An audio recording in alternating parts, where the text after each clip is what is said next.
Hello বন্ধুরা, কেমন আছো সবাই? আশা করি সকলেই খুব ভালো আছো। আর আমিও খুব ভালো আছি। বন্ধুরা, আজ আমি তোমাদের সামনে খুব সহজ পদ্ধতিতে চাউমিন রেসিপি বানিয়ে দেখাবো। তো এই চাউমিন রেসিপিটি বানাতে আমার যে উপকরণগুলি লাগবে সেগুলি আমি নিয়ে নিয়েছি। প্রথমেই আমি একটি কড়াইয়ের মধ্যে জল গরম করতে দিয়ে দেব। 1 minute later. জলটা আমার খুব ভালোভাবে গরম হয়ে গেছে। এরপর আমি জলের মধ্যে চাউমিনগুলোকে এক এক করে দিয়ে নেব।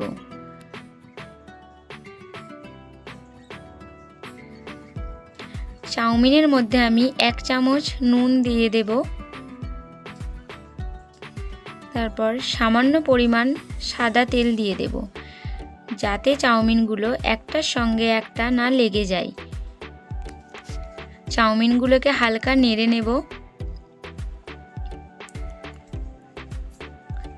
চাউমিনগুলো আমার খুব ভালোভাবে সিদ্ধ হয়ে গেছে। এরপর এগুলোকে আমি ছেঁকে নেব। তারপর খুব ভালোভাবে ধুয়ে নেব। আবারও একটি কড়াইয়ের মধ্যে আমি 2 চামচ পরিমাণ সাদা তেল নিয়ে নেব। তারপর তার মধ্যে আমি 2টো ডিমকে ফাটিয়ে ভুজিয়া বানিয়ে নেব।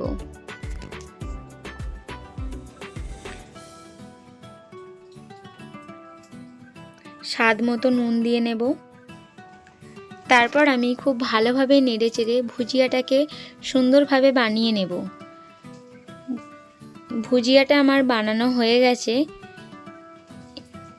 এরপর আমি একটি পাত্রের মধ্যে তুলে নেব।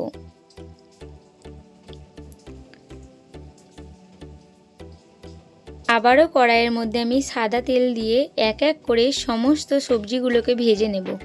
প্রথমেই আমি গাজরটিকে ভেজে নেব। কড়াইয়ের মধ্যে গাজরটিকে দিয়ে একটু নেড়ে চেড়ে নিয়ে তার মধ্যে আমি 1 চামচ নুন দিয়ে দেব। তারপর আমি এর মধ্যে এক এক করে বিনস আর ক্যাপসিকামগুলোকে দিয়ে দেব। দিয়ে খুব ভালোভাবে সবগুলো সবজিকে আমি ভেজে নেব। সবজিগুলো আমার খুব ভালোভাবে ভাজা হয়ে গেছে। এরপর আমি একটি পাত্রের মধ্যে তুলে নেব।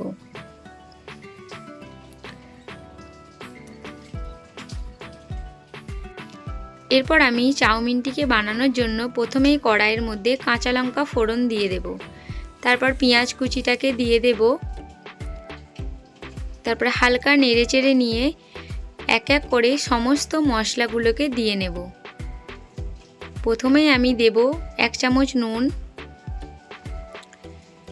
1 চামচ লঙ্কার গুঁড়ো, হাফ চামচ হলুদের গুঁড়ো।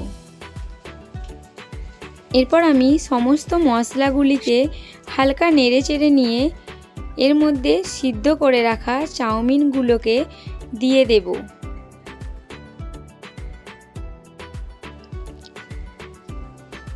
তারপর চাউমিনটিকে নেড়েচেড়ে মশলাটার সাথে খুব ভালোভাবে মিক্সড করে নেব। দেখো বন্ধুরা, চাউমিনগুলো কত সুন্দরভাবে সিদ্ধ হয়েছে, একটার সঙ্গে একটা কিন্তু লেগে যায়নি। এরপর আমি এর মধ্যে ভেজে রাখা সবজিগুলোকে দিয়ে দেব।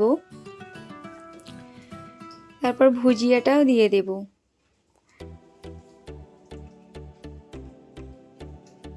চাউমিন মশলা দেব।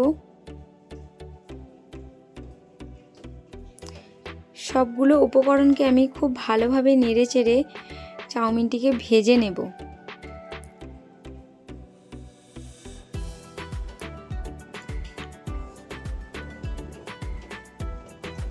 এরপর আমি এর মধ্যে দিয়ে দেব টমেটো সস, সয়া সস,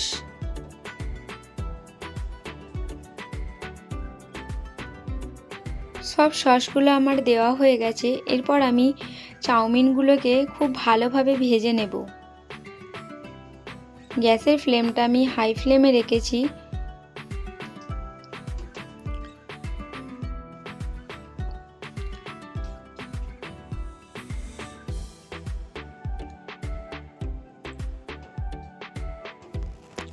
চাউমিনগুলো আমার খুব ভালোভাবে ভাজা হয়ে গেছে। এরপর আমি একটি পাত্রের মধ্যে তোমাদের সামনে পরিবেশন করে দেখাবো।